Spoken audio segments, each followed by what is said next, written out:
Hello render folks! I'm so excited to tell you about my new tutorial that I've recorded for you guys.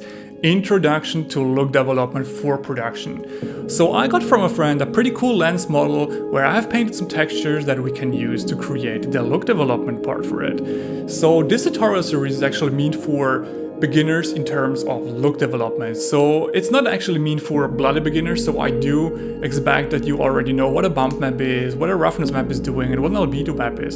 So it is meant for jumping into look development and create a flexible and photorealistic shader out of it. But yeah, as said, it's not meant for bloody beginners. So for that I recommend first get a bit more knowledge on YouTube. There's plenty of tutorials out there, and as soon as you feel ready, let's jump in together. So I'm actually using Houdini and RenderMan, but I will try to explain it as good as possible that you learn the fundamentals that you can actually follow along in Arnold or in Redshift or in whatever render engine you're using. So the technique is kind of everywhere the same, just the nodes are a bit named differently. I will also show sometimes the equivalent node that I'm using in RenderMan in Arnold in Maya, so I think it should be possible to follow along as well when you're using Arnold or V-Ray or whatever nice render engine you are using.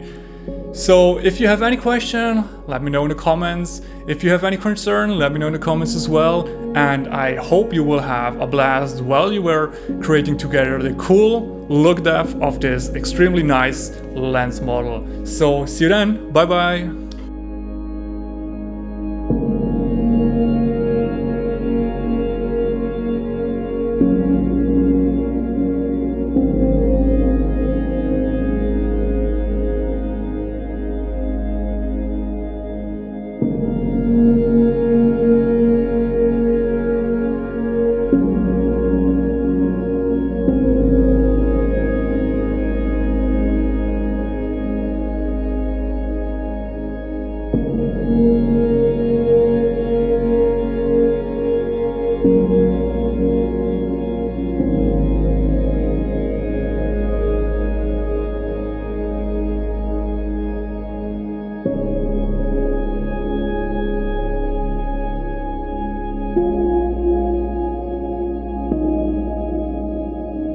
You